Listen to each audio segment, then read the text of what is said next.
Telugu Desam party జాతీయ ప్రధాన కార్యదర్శి నారా లోకేష్ చేపట్టిన యువగలం పాదయాత్ర కుర్మానవెల్లిలో ముగింపు సందర్భంగా నవశకం రాజకీయ వేదిక నా భూతో నా భవిష్యత్తు అనే విధంగా జరిగింది. టీడీపీ జనసేన భవిష్యత్ కార్యాచరణపై తెలియజేయడం కొరకు కాకినాడ సిటీ టీడీపీ నాయకులు శేరుచిన్న విజేత టీవీతో ఇంటర్వ్యూ. కెమెరామెన్ శ్రీనివాస్, మీ హరిబాబు. అందరికీ నమస్కారం అండి. నా పేరు శేరుచిన్న. నేను కాకినాడ సిటీ. క్రిస్మస్, నూతన సంవత్సర సంక్రాంతి శుభాకాంక్షలు ప్రజలందరికీ. మనం మాట్లాడేది ఏంటంటే లోకేష్ బాబు గారు పాదయాత్ర కోసం మాట్లాడుతున్నాం. మేము జనవరి 27 కుప్పంలో ప్రారంభమైన పాదయాత్ర డిసెంబర్ 20వ తారీఖున విశాఖపట్నం, కుర్మాలపాలెం, విజయనగరం జిల్లాలో నవశకం తెలిపాం. ఎన్నో అవరోధాలు వచ్చాయి, ఈ మధ్యలో ఎన్నో ఇబ్బందులు వచ్చాయి. 226 రోజులు, 97 నియోజకవర్గాలు, 2100 గ్రామాలు, 3132 కిలోమీటర్లు, 40,000కు పైబడి వినతి పత్రాలు ప్రజల దగ్గర సేకరించాం. ఈ ప్రజల దగ్గర సేకరించి ప్రతిదీ కూడా రెడ్ బుక్ లో మా లోకేష్ గారు నోట్ చేసుకున్నారు.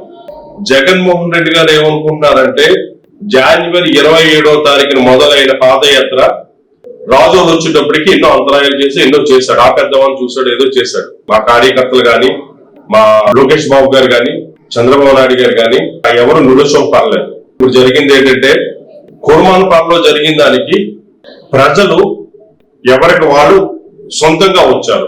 సొంత కార్లు పెట్టుకుని, సొంత సైకిల్ పెట్టుకుని, ఆటోల్లో, కారులో, బస్సుల్లో కూడా వచ్చారు. వాళ్ళెవరికి బస్సులు ఇవ్వలేదు గవర్నమెంట్. మాకు బస్సులు అడిగినా బస్సులు ఇవ్వలేదు, కార్లు అడిగినా కార్లు ఇవ్వలేదు. ఈ స్కూల్ బస్సులు అయినా స్కూల్ బస్సులు కూడా మాకు ఇవ్వలేదు. మా సొంత కార్లు, సొంత బస్సులతోటి మేమే వెళ్ళాం డైరెక్ట్ అక్కడికి. నెక్స్ట్ ఇంకోటి ఏంటంటే ఈ జగన్మోహన్ రెడ్డి గారు ఏమనుకుంటున్నారంటే లోకేష్ బాబు గారిని ఆపేస్తే మేము ఎక్కేద్దాం అనుకుంటున్నాడు. నువ్వు ఓడిపోతావని తెలుసుండే కదా 40 మంది నుంచి 70 మంది ఎమ్మెల్యేలు మారుస్తున్నావు అనుకుంటున్నావు.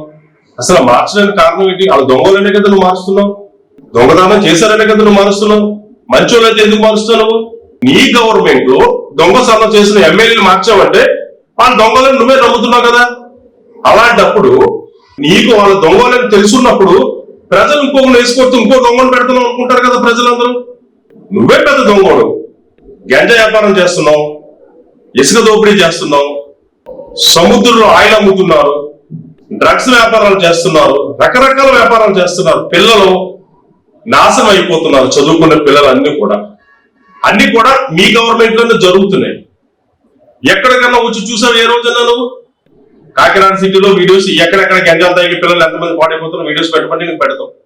సీఎం అనుకుంటున్నావు నువ్వు అంతే, కానీ ప్రజలు ఎవరు నీకు సీఎం గా గుర్తించట్లే. ఏదో భగవంతుడి దయ వల్ల నీకు సీఎం అవకాశం వచ్చింది. వచ్చిన తర్వాత నువ్వేంటంటే ఏదో చేసేద్దాం, ఏదో చెందేద్దాం అనుకుంటున్నావు. నీకు ఒకటే తెలుసు, పోల్చడం, ఈ వేధించడం రెండే తెలుసు. వేధించడం, మనుషులు వేధించడం, పోల్చడం రెండే తెలుసు. నెక్స్ట్ ఇంకోటి ఏంటంటే ఇప్పుడు కొత్త ఎమ్మెల్యేలు పెడతా, వాళ్ళు ఎలా నవ్వుతారు ప్రజలు నిన్ని? నీ పాత ఎమ్మెల్యేలకే నీకు దొంగలను నువ్వే ముద్రేసి బయటికి పంపించేస్తున్నావు. కొత్త ఎమ్మెల్యేలు నువ్వు దొంగలు కదా ప్రజలు ఎందుకు అనుకుంటారు? దొంగలు తీసుకొచ్చా కదా పెడతా. నువ్వు ఇసుక అమ్ముకున్న వాళ్ళు పెట్టావు, గంజా అమ్ముకున్న వాళ్ళు పెట్టావు, నెక్స్ట్ రకరకాల వ్యాపారాలు చేసుకుని డబ్బులు దిబ్బోళ్ళు పెంచావు. నువ్వు తీసేసిన వాళ్ళందరూ సిబిఐకి ఇస్తే ఎవరెవరి దగ్గర ఎంత ఆస్తులతోటి అప్డేట్ పెట్లు ఇచ్చారో, ఎమ్మెల్యే అప్డేట్ పెట్లో ఇప్పుడు ఎంత ఆస్తులు ఉన్నాయో తెలుస్తుంది. నీకు తెలియదు రాకపోతే మేము తీస్తాం కావాలి. ఎవరెవరు అప్డేట్లు ఎంత ఉన్నాయో, ఎవరెవరు ఎంత ఆస్తులు సంపాదించారో, అది బినామీలు ఎంతమంది ఉన్నారో మేము తీస్తాం. దొంగోడని నువ్వే నవ్వుతున్నావు కాబట్టి ప్రజలు ఇంకొకటి తీసుకొచ్చిన ఓటేరు జగన్మోహన్ రెడ్డి, అది గుర్తుపెట్టుకో. నెక్స్ట్ ఇంకోటి ఏంటంటే కాకినాడలో చాలా ఇబ్బందులు పడుతున్నారు ప్రజలందరూ కూడా. నువ్వేదో అనుకుంటున్నావు నేను బటన్ నొక్కని అంటావు. ఆ బటన్లో ₹1,00,000 అంటే 10,000 వెళ్తుంది బటన్. 90,000 ఎవరి అకౌంట్కి వెళ్తుందో తెలియట్లా.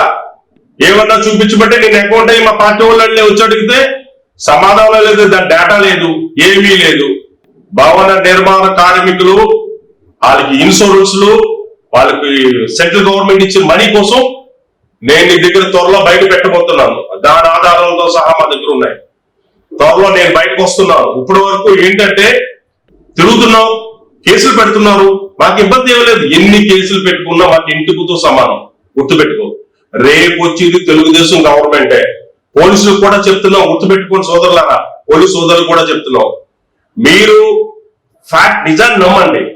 అబద్ధాన్ని పుట్టుకట్టేసి ముట్టు పెట్టేస్తే రేపు పొద్దున మా గవర్నమెంట్ వస్తుంది. అప్పుడు మీరు ఎక్కడ ఉంటారో గుర్తు పెట్టుకోండి. మేము ఎవరిని మర్చిపోం, ప్రతి ఒక్కరిని గుర్తు పెట్టుకున్నాం. ప్రతి ఒక్కరు మా లోకేష్ గారు రెడ్ బుక్ లో ఉన్నారు. అది రెడ్ బుక్ తెలుగుదేశం గవర్నమెంట్ వచ్చిన మరుక్షణం మేము రెడ్ బుక్ ఓపెన్ చేస్తాం. రెడ్ బుక్ ఓపెన్ చేసిన 1 month లో ప్రతి ఒక్కరి మీద మేము యాక్షన్ తీసుకుంటాం. స్కూల్ కి ఫీజులు కట్టలేక స్కూల్ రీఇన్వెస్ట్మెంట్ ఇస్తానని చెప్పారు, అయ్యి ఇవ్వట్లేదు. ఇవ్వకుండా ₹1,00,000 బాకీ ఉన్నోడికి 20,000 30,000 కట్టారు మీరు. మిగతా 70,000 ఎవరు కడతాడు? నువ్వు ఎందుకు చెప్పావు ఇస్తానని ఎందుకు చెప్పావు? ఇవ్వకూడదు కదా, ఇవ్వకపోతే అప్పు సప్పు చేసుకుని కట్టుకుంటారు కదా. ఆ సర్టిఫికేట్ స్కూల్స్ లో ఇవ్వట్లేదు. ఇప్పుడు నెక్స్ట్ ఫిషింగ్ హార్బర్స్ కడతానని చెప్పు, ప్రాసెసింగ్ ప్లాంట్లు కడతానని చెప్పు, కోల్డ్ స్టోరేజ్ కడతానని చెప్పు. ఎక్కడ కట్టో చూపించు. దమ్మున్న మీ ఎమ్మెల్యేని ఎవరన్నా చూపించు. మనం సిగ్గులేని మనుషులు, సిగ్గులేని జాతిని, సిగ్గులేని మాటలు మాట్లాడుతూ ఉంటారు. వచ్చి అందరూ ఏదో పెద్ద పూటుగాళ్ళగా. ఇక్కడ ఒకడు ఉన్నాడు పొగడిగాడు, వాడు మా కమ్యూనిటీని పులి చేపలోడని తిడతాడు. మా ఎమ్మెల్యే మా కొండబాబు తిట్టాడు పులి చేపలోడని. మేమెందుకు కూడుకుంటాం? కుళ్ళు చేపలోడు పవర్ ఏంటో స్టేట్ మొత్తం చూపిస్తాం. గుర్తుపెట్టుకో జగన్మోహన్ రెడ్డి. కుళ్ళు చేపల వ్యాపారం చేసుకున్నవాడు అన్నాడు మీ ఊరు ఎమ్మెల్యే చంద్రశేఖర్ రెడ్డి. కుళ్ళు చేపల పవర్ ఏదో స్టేట్ అంతా చూపిస్తాం. అది గుర్తుపెట్టుకో. కుళ్ళు చేపల వ్యాపారం చేసుకోవచ్చు, మేము చేపల వ్యాపారం చేసుకుంటాం. మా వృత్తి కుళ్ళు చేపల వ్యాపారం చేయట్లేదే, చేపల వ్యాపారం చేస్తున్నాం మేము. కుళ్ళు చేపలోడు అన్నాడు కాబట్టి దాన్ని పెట్టి మేము ప్రతిదీ క్లియర్ గా స్టేట్ అంతా తెలుపుతాం. ఆంధ్రప్రదేశ్ స్టేట్ అంతా మేము చూపిస్తాం. దాని తడకేటో ఫిషర్మెన్ తడకేటో మేము చూపిస్తాం. నువ్వేదో కాకినాడలో ఒక ఎమ్మెల్సీ ఇచ్చేసావు, ఇంకొకరికి ఏదో చేసేసావు అంటే ఏం కాదు. బందల హరి గారు ఉన్నారు, ఆయనకి జీతాలు ఇవ్వలేదు మీరు. స్టేట్ అగ్ని కులక్షత్రే కార్పొరేషన్ చైర్మన్, ఆయనకి జీతాలు ఇవ్వలేదు. ఆయనకేమో హాస్పిటల్ ఫీజు కట్టడానికి మీకే ఆరోగ్యశ్రీలో డబ్బులు రాకపోతే మీకే సీఎం రీఇన్వెస్ట్మెంట్ ఇవ్వమంటే అవి కూడా ఇవ్వలేదు మీరు. ఆయన చనిపోయారు. ఈ రోజు కొత్త ఇంకా పెట్టుకోవడం మీకు తెకానం లేదు. అగ్ని కులక్షత్రి చైర్మన్ ఎవరు పెట్టాలో ఇంకా తెకానం లేదు మీకు. అది మీ క్యాబిలిటీ, అది మీ పరిస్థితి. ఒకడు ఉంటాడు, ఆడెవడో గుడివాడవాడు ఎవడవాడు, ఆడు ఏదేదో మాట్లాడుతూ ఉంటాడు. దమ్ముంటే నెగ్గమని అక్కడ మేము చెప్తున్నాం. గుడివాడలో ఆడెవడో తెంగర మాటలు మాట్లాడుతూ ఉంటాడు. నెగ్గమని చెప్పు. దమ్ముంటే గుడివాడని నేను చెప్తున్నాను. ఇప్పుడు ఫిషర్మెన్ అంటే ఏంటో చూపిస్తాం. గుర్తుపెట్టుకో. కుళ్ళు చేపలు అనే వాడిని కూడా నువ్వు ఖండించలేదు జగన్మోహన్ రెడ్డి. చంద్రశేఖర్ రెడ్డి ఇక్కడ మమ్మల్ని కుళ్ళు చేపలు అంటున్నాడు, నువ్వు ఖండించలేదు. కాబట్టి ఫిషర్మెన్ అంటే ఏంటో చూపిస్తాం. గుర్తుపెట్టుకో. స్టేట్ మొత్తం చూపిస్తాం. నువ్వేదో దొంగలు సీట్లు ఇచ్చి దొంగ సీట్లు మార్చేసి కొత్త వాళ్ళు కూడా దొంగలు అనుకుంటారు ప్రజలు. గుర్తుపెట్టుకో. కోర్మాంతంలో డిసెంబర్ 20వ తారీఖున నవశకం మొదలైంది. నవశకం అంటే జగన్మోహన్ రెడ్డి తెలుగు అనుకుంటాను. కొత్త ధనం మొదలైంది. అది మీరు తెలుసుకోవాలి. జగన్మోహన్ రెడ్డి ఇప్పుడు తెలుగుదేశం జనసేన కంబైన్ లో కొత్త ధనం మొదలవుతుంది. తెలుగుదేశం కార్యకర్తల్ని జనసేన కార్యకర్తల్ని ఎన్ని ఇబ్బందులు పెట్టారో అన్ని ఇబ్బందులు లోకేష్ గారు నవశకం రోజు రెడ్ బుక్ ఒకటి చూపించారు. మీరు అందరూ చూసే ఉంటారు. ఆ రెడ్ బుక్ లో రౌడీలు ఉంటారు, దొంగలు ఉంటారు, పోలీసులు ఉంటారు, ఎవ్రీబడి అందరూ ఉంటారు. 4,000 పైబడిన వినతి పత్రం వచ్చాయి. పొలాలు దిబ్బేసిన వాళ్ళు ఉన్నారు, స్థలాలు దిబ్బేసిన వాళ్ళు ఉన్నారు, అందరూ కూడా ఉన్నారు. వాళ్ళందరికీ రెడ్ బుక్ గిఫ్ట్ మా లోకేష్ బాబు గారు, పవన్ కళ్యాణ్ గారు చాలా స్పెషల్ గా ఇస్తాం. మీరు కొంచెం కంగారు పడద్దమ్మా. ఈ పోలీసులు కూడా చెప్తారు రిటర్న్ గిఫ్ట్స్ చాలా స్పెషల్ గా ఉంటాయి మీ అందరు కూడా. ఎందుకంటే మీరు కేసులు పెట్టేసి ఇబ్బందులు పెట్టేస్తే రిటర్న్ గిఫ్ట్లు కూడా దానికి తగ్గట్టుగా ఉంటాయి. రౌడీలు కూడా మేము అదే చెప్తున్నాం. నెక్స్ట్ ఇంకోటి జగన్మోహన్ రెడ్డి గారు ఏమనుకుంటున్నారంటే నవశకం అయిపోయింది ఇంకా అందరూ సతులు పడతారేమో అనుకుంటున్నారేమో. ఆల్రెడీ నవశకం అంటేనే కొత్త రోజు స్టార్ట్ అయింది. మేమందరం ఫీల్డ్ లో దిగుతున్నాం. నీకు మీ ఎమ్మెల్యేలు కూడా చెప్పు. ఇప్పటి వరకు జరిగింది ఒక ఎత్తు, ఇప్పుడు నుంచి జరిగేది ఒక ఎత్తు. చాలా స్పెషల్ గా ఉంటది. 45 సంవత్సరాలు 50 సంవత్సరాల లోపు ఉన్న కుర్రోళ్ళందరూ ప్రతి కాన్స్టిట్యున్సీలో తిరుగుతారు. ఆఫ్ చేసే దమ్ము ఉంటే ఆఫ్ చేసుకోమని మీ ఎమ్మెల్యేలు అందరూ కూడా. ఇప్పుడు ఆల్రెడీ మేము స్టార్ట్ చేసాం కాకినాడ సిటీలో. ఆఫ్ చేసే దమ్ము ఉంటే మీ ఎమ్మెల్యేని ఆఫ్ చేయమని చెప్పు. ఇక్కడ ఇబ్బంది పడం. కానీ ఏంటంటే మనం ప్రజలకు సర్వీస్ చేయడానికి వచ్చాం, ప్రజలకు సేవ చేయడానికి వచ్చాం. ఒకడేమో క్రిస్టియన్ అంటాడు, ఒకడేమో హిందూ అంటాడు, ఒకడేమో ముస్లిం అంటాడు. మనందరం మనుషులు, భారతీయులు. 175 మంది ఎమ్మెల్యేలు ఉన్న పవిత్రమైన ఆంధ్రప్రదేశ్ స్టేట్ మీకు అప్పగించారు. మీరు అలాగే చూడాలి. ఇన్ని సంవత్సరాలు బట్టి 4.5 సంవత్సరాలు, ఇంకో 3 నెలల ఎలక్షన్ వచ్చేస్తుంది. మీరు కొత్త ఎలక్షన్ వస్తుంది. ఒక రోడ్లు వేసారా? ఎంత మంది పెన్షన్ తీశారు? ఆయిల్ డీజిల్ సబ్సిడీలు ఉన్నాయా? ఆయిల్ డీజిల్ రేట్లు ఎంత పెంచారు? ఇంకా గ్యాస్ ఆయిల్, పామ్ ఆయిల్, కాయగూరలు, ఉల్లిపాయలు, ప్రతిదీ విద్యుత్ 4-5 రకాలుగా కరెంట్ బిల్లు వేస్తున్నారే. ఇదెక్కడ అన్యాయం? పరిపాలన మీకు అప్పచెప్తే ఇలాంటి పనులే చేస్తారా? ఇలాంటి తప్పులే చేస్తారా?